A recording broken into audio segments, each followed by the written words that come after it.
idea over, and then I'm gonna sell Nico out for some extra cash. Why didn't we betray both? So, couple things to work out when you infiltrating the Merriweather CEO's military-grade weekend place. Like, where the fuck is it? Only clue we got are his deliveries, flying in from Palmer Taylor Power Station. Head over there and see if you can tell someone. Nico also, he didn't need money, trying to get rid of him. And Angarino, like the idiot he is, was also played by Dimitri. Wolfred knows what type of person Dimitri is, so he keeps friendly relations with him, but he also must let his guard down around him. Now there's one final thing to understand about Dimitri. Why does he try so badly to kill me? He tries to make me kill me the first time. He tries to kill me in the warehouse. He has Roman's capitalist in the market found. He has Roman kidnapped for a He tries to kill Florian and Nico on the boat, and he betrays Nico once again. If you do the deal ending, he even sends a hitman to the wedding if the deal ending. Why does he want Nico dead so badly? The reason, it's not even the fact that Nico might try to kill him, but simply because Nico got a wedding. He was the only one to ever get away from him. Like I said earlier, Dimitri is a psychopath, and psychopaths oftentimes can be very narcissistic and egoistic. This means that they think they are smarter than others, and better than them. Because Nico was the only one who ever got away from him and was the victim of his, he develops an obsession with Nico. I guarantee you he is thinking constantly about killing Nico day and night. Nico, sure, he's angry about Dimitri betraying him, but he's not constantly thinking about it. Dimitri is, on the other hand. What's kind of really creepy here is that this is the same mentality that some serial killers have. Now, some serial killers, if they attempt to kill someone and they fail, and that person survives, the serial killer may try again and again until they kill that same person. The reason is because they feel like a fool that someone got away and made them look stupid. The police have actually learned out serial killers by watching the people who survive the attacks, and oftentimes the serial killers try to target the same person, and the police get them. Dimitri is a serial killer in that regards, that he's murdering random people. This is the same concept. He thinks he's smarter than everyone else, better than everyone else, and everyone will look at his fair game. And because Nico made him look like an idiot by ruining his plans, he has an obsession with him. That's why he wants him dead so bad. But Dimitri doesn't just want to kill Nico. He wants to make him suffer. And this just shows how much of a psychopath he is. There's 4 times in the story in which you can see Dimitri's sadistic behavior. This means he enjoys the suffering of others. The first is when he smiles, right as he is about to betray Nico. The second is the next is and he dares to write her friend Dimitri on the bottom of that picture of Roman all blood. This is just to anger Nico.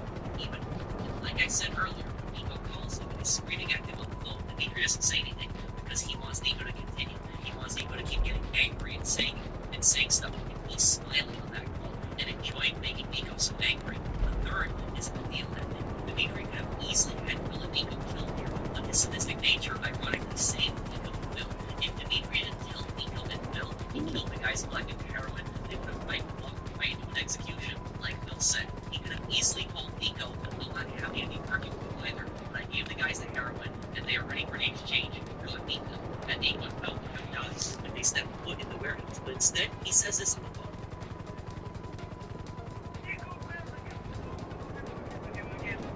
Same enthusiasm for this part of the ship. And even at the age to get this money.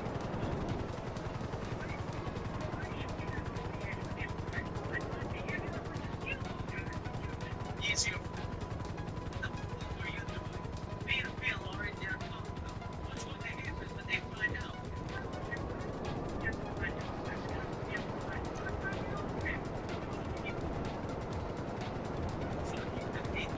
He's killed the guys collecting the stuff. Shit, we're screwed. They ain't gonna want to slave. Ready for the one. We're gonna jump now, right now. The reason he tells Nico he killed the guys collecting the heroin is because he wanted Nico to know. I suppose over again. Like I said, killing Nico isn't enough. He wants Nico to really suffer, and for him to know that Dimitri outsmarted him. The fourth and final sadistic act is when the hitman kills Roland at his wedding.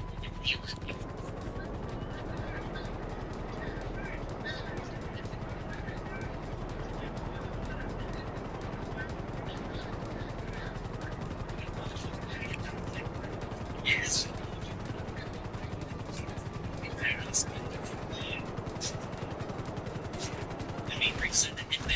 Oh.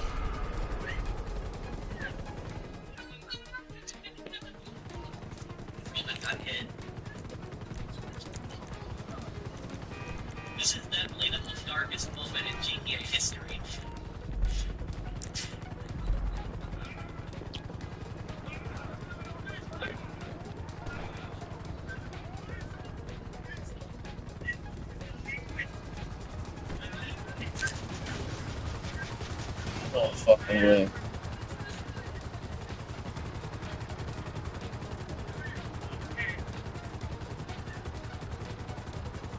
You recognize this guy right here? That's right. This is the same hitman that was Faustin's brother in his mansion. Now, he tries to kill Nico with strangers. Nico was so focused on Roman's wedding, he wasn't paying attention to the possibility of a hitman until he told Nico that he was there and he tried to kill him. Nico, The hitman could what? easily shot Nico in the back of the head, and that would have been it. The reason he tells Nico to give Dimitri arrested is because Dimitri ordered him to say that before he kills him.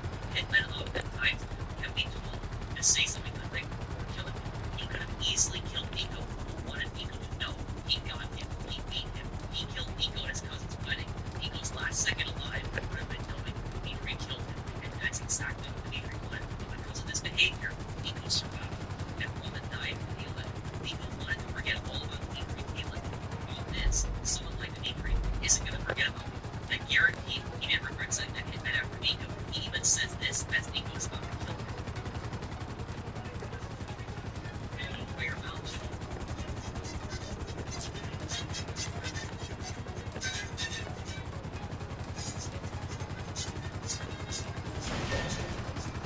Nah, this is crazy, bro.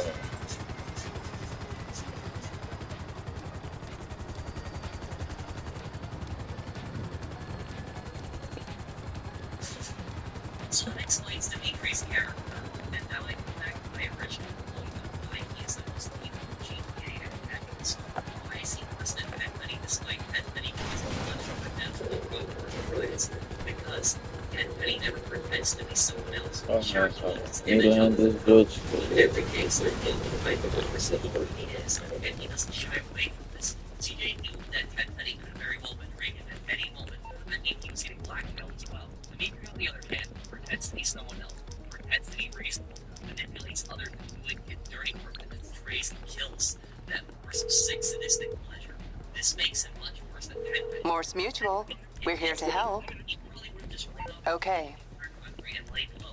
Dimitri, on the other hand, would never stop betraying and killing people. He would keep doing it until he dies, meaning that over time, maybe Dimitri would have eventually killed much more people than Tenpenny. And I know some people will bring up Big Smoke and Ryder, but didn't they manipulate CJ and pretend to be his friends like Dimitri? Why is Dimitri worse than them? There's a big What you need, boss? Some wheels? I can bring them round. Smoke and Ryder, they were CJ's friends. Okay, I got stuff to do. But it was because they were proven by Tenpenny and the practices. Dimitri, on the other hand, he was never Ethan's friend. He never had any sense of loyalty or honor, not even towards that of Faustin. Just listen to what Dimitri says right here when Nico says that they had so much history together. So much history. Sure. He just simply says, sure. That's it.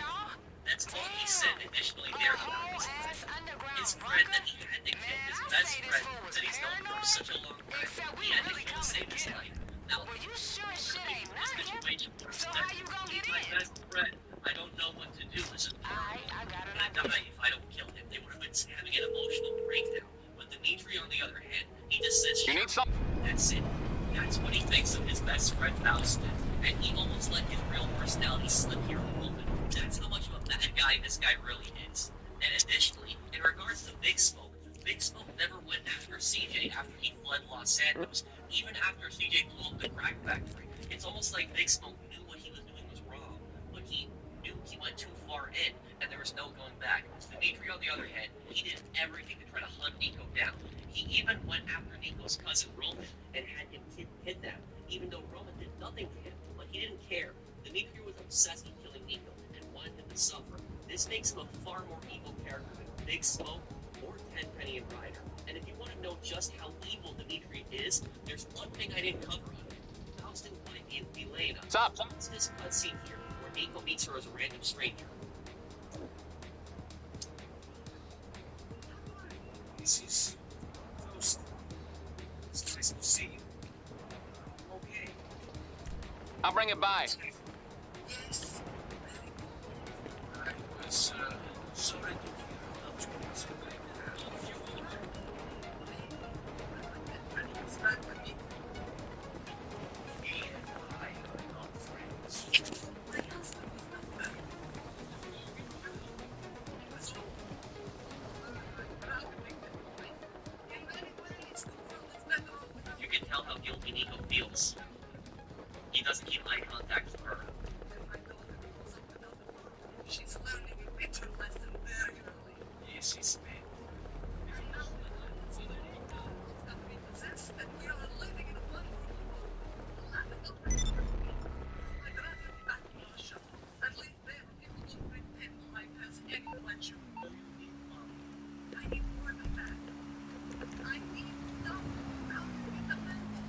Man, What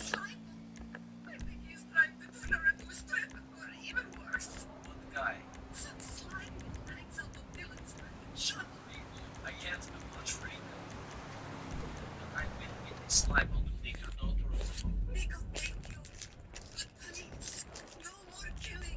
So you see, from that cutscene, after Mikhail Faustin died, Elena had financial issues because she couldn't run Mikhail's illegal business, which he supported his family with.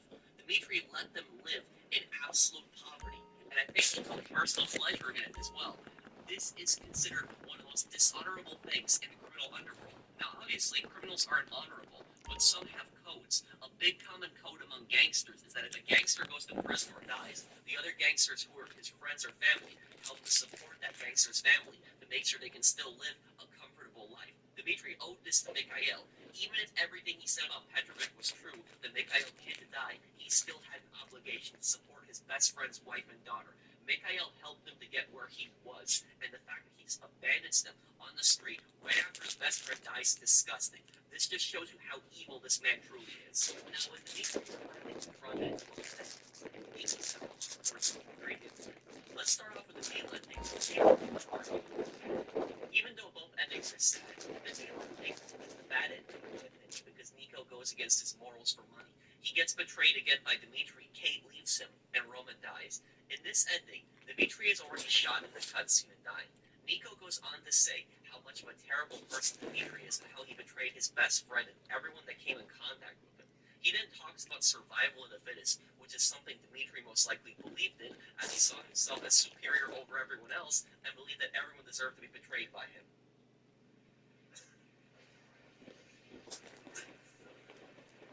Welcome to America. Welcome to America.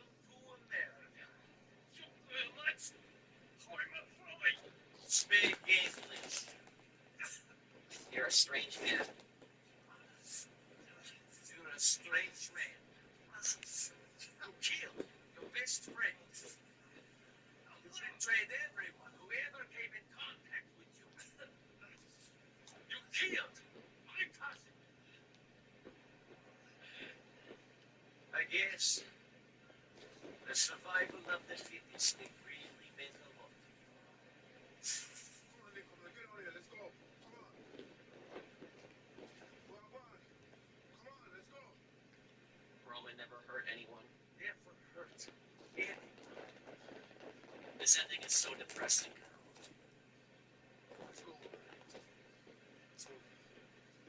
Now here Nico goes for a moral approach, telling him that he's a bad person, but like I said, still absolutely terrible. We have no enemies others. It's kind of like the future. However, in the revenge ending, Nico addresses consequences, and instead tells Dmitri that he's about to learn a lesson. Actions have consequences, and he betrayed him, and now he's gonna pay for it. About to learn a lesson. Actions have consequences. You screwed me over. Now you pay for it. Shame that will be the last thing that goes into your head.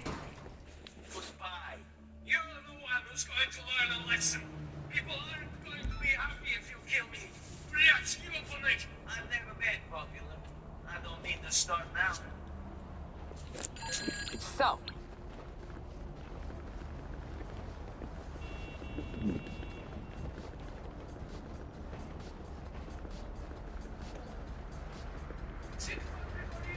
He's got nothing to steal. I'm so dead. Nico, it's not too late. We can find this out.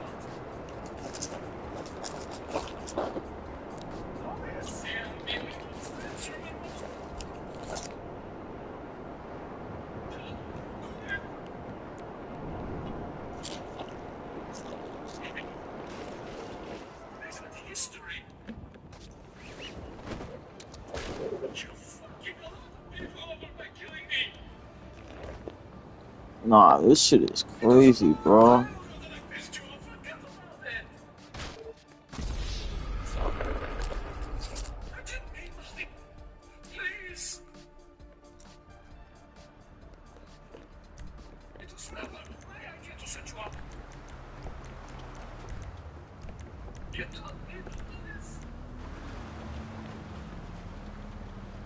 Hey, how's it going?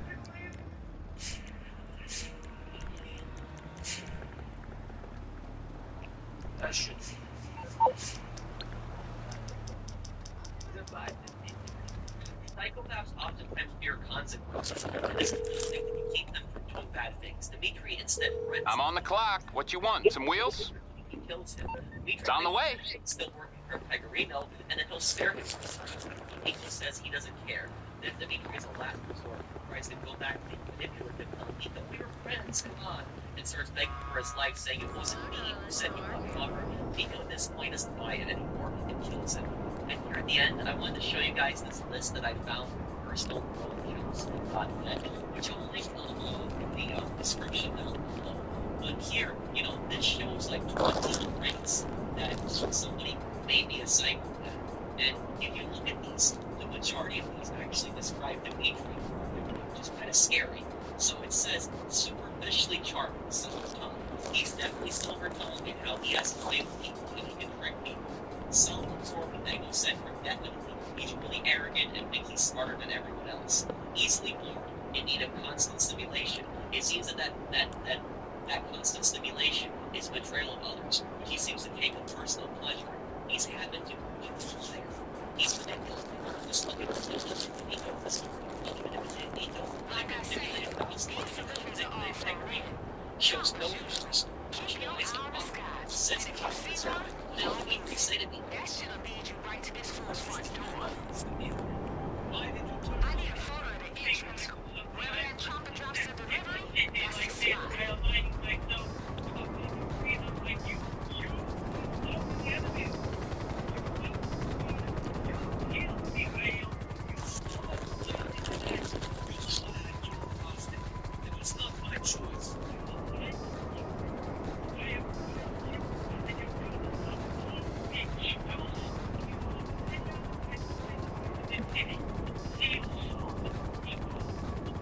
Shallow emotions. I would say just no emotions. It's unacceptable. No feelings towards others and an inability to care about others.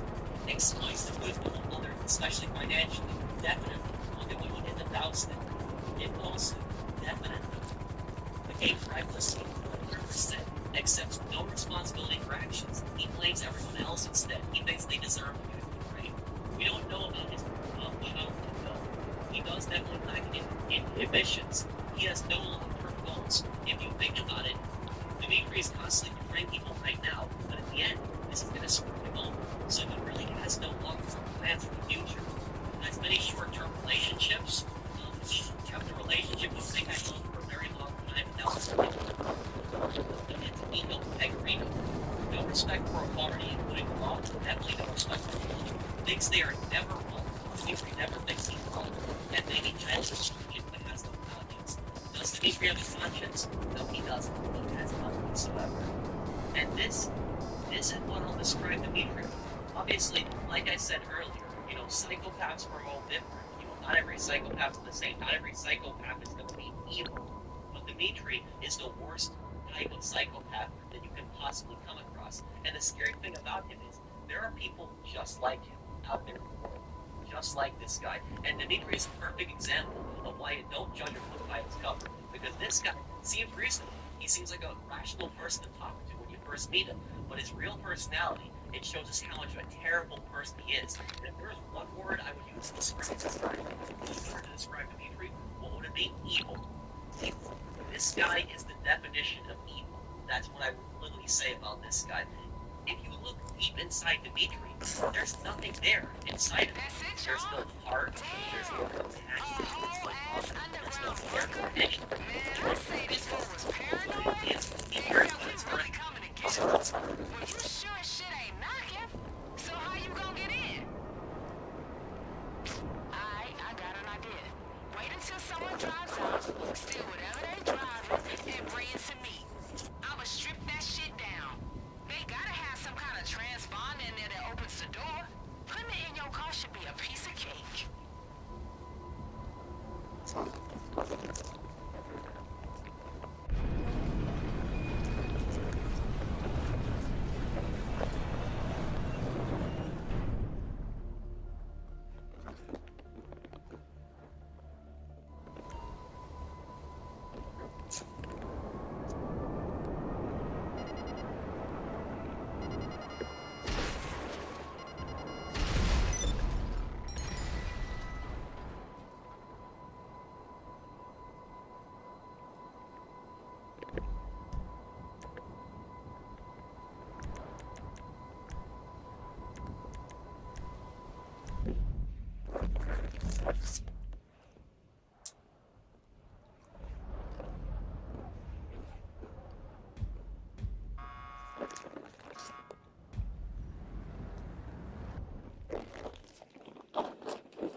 paradise filled with expensive suits, flashy cars, and beautiful women.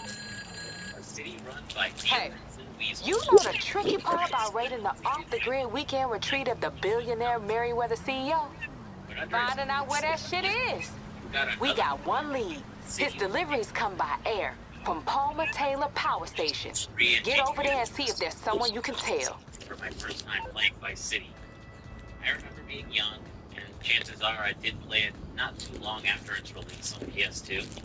And I've only recently found out it's the 5th year after GTA 2, which is wild considering how long it's taken to get GTA 6 at the moment.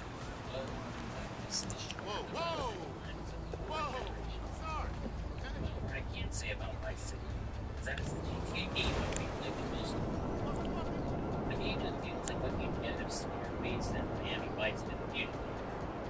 The bullets and glamour of the 1980s told equivalent to the fictional lane. The over-the-top and out-there characters were just part of another crime. And of course, it's an incredible soundtrack that perfectly captures the atmosphere of the era. It all comes together to create one of the best and most memorable GTA experiences that I absolutely love because before I dive into discussing my latest playthrough, let's do what let's do in Vice City. First, with a big world to play in, we got ourselves an in-game map. Nothing too mind-boggling. It's the standard in-game map of the Legend of Twin Places. Being able to zoom in and out things like missions when you're seeing how the game are done. Locations on game screens and animations. So the rule of the map and the years are supposed to just have an effect as they play GTA 3. Since I just put it up, next we got safe houses and assets. The issues with GTA 3 is that you have so much money but you're really spending on outside the Hey, yo, remember, these deliveries are all run by air. You're looking for a chopper, most likely. If you see it, tell that shit, and you'll end up right where you need to be. As soon as you see that chopper dropping a delivery, get your phone out. I need a photo of the entrance.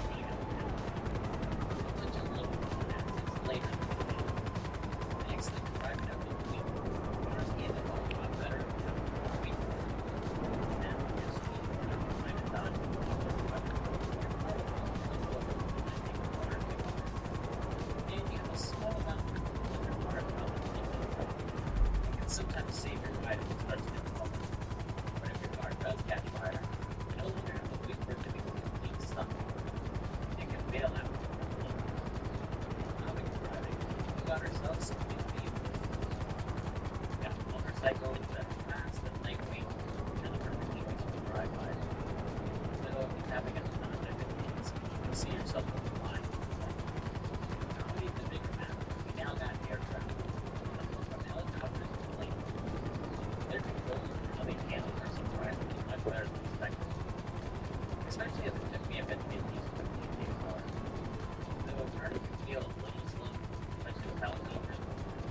And precise landings are a bit smooth. You can now change your character's look. While not giving any field customization on the split San Andreas, it feels refreshing to change up from time to time. Now I get stuck staring at the same boring outfit. Shooting gets helpful with cut the block, and snap here doesn't feel so like an empty. You can also change the art, which you could also do. Oops. Yeah, sorry about that, guys. As some comments pointed out in that video, you could actually switch between targeting. Since the lock-on was so picky, I didn't get it firefight without enemies placed together. I never actually tried to target. So that's all on me. And finally, the biggest addition, we got ourselves a voice protagonist. Our new lead, Tommy Vercetti, is brought to life by the legendary Ray Liotta. Holy shit, an underground bunker? The main man in the brilliant crime family of Liberty City. I'm starting to think these rich The last motherfuckers know 15 years of something we his all life in ought to jail get was to. hit gone wrong. Anyway, He was we're sent to kill a gonna need rival more than a gang member crowbar to called get that Zamboy. door open. Managing to survive after racking up a Okay, body count of As 11, soon as you see someone drive earning the out, nickname you the steal their Harwood ride Woods. and bring it back to the shop. I'ma pull it apart, and I'm betting I'm gonna find a transponder or something that opens that door. Then we stick it in your car. Unlike Claude from the last game, just a mute plank of wood with no personality to speak of. Tommy is rude, loud, and temperamental, usually keeping a professional demeanor, but quick to blow up on you if you piss him off, and he has no issues with using violence to solve his problems. Unlike most GTA protagonists, who are mostly hired thugs, Tommy aspires to make it to the top, to rise from the bottom of the criminal underworld and take control of Vice City, eliminating anyone who stands in his way. But will Tommy's lust for power be his undoing and ultimate downfall? Let's find out. Before diving in, I just want to fill you all in that for this video, I'm playing the PS2 original version of Vice City, the PCX2 and let's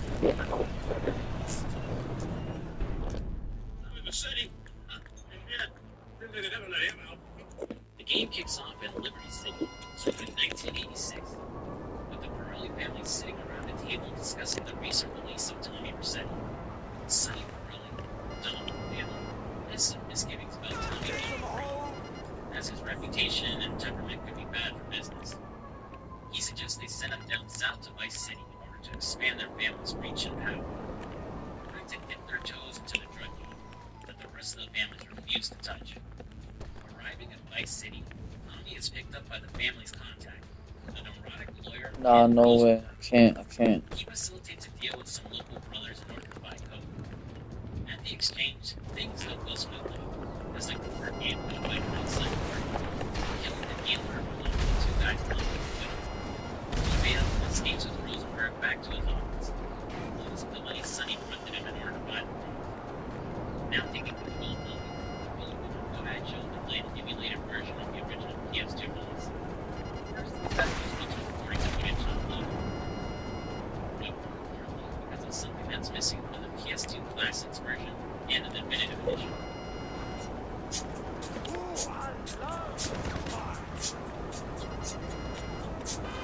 Yep, Michael Jackson's Billie Jean.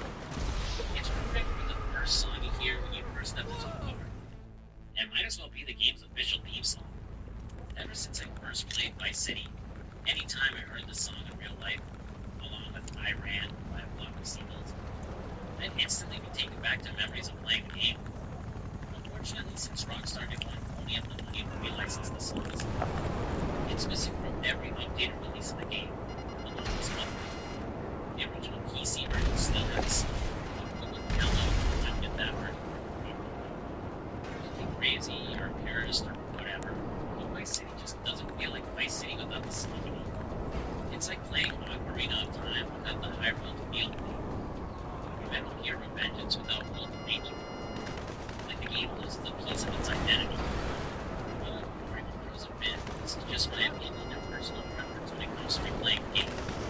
I realize getting your hands on the original version of the game isn't feasible for everyone. Don't play what I've heard and you prefer and have fun. I'm not here to act like someone needs to preach to you that my way is the only way, because gaming is for everyone and all that jazz. After dropping a pin at his office, Tommy heads to the Ocean View Hotel, which will serve as your safe house for the first part of the game, because of Sonny to give him the badges that the game. Oh my. Oh my god. Set up. If it was an ambush, Harry and Lee were dead. You better be kidding me, Tommy! You tell me you still got the money. No, Sonny. I don't have the money. Tommy promises he'll find out who it is. Oh man, bro. Man, barely a day in Vice City and Tommy's life has immediately gone to shit. Checking in on Rosenberg the following day, he's a mess. Terrified that the Pirellis are going to rain hell on him.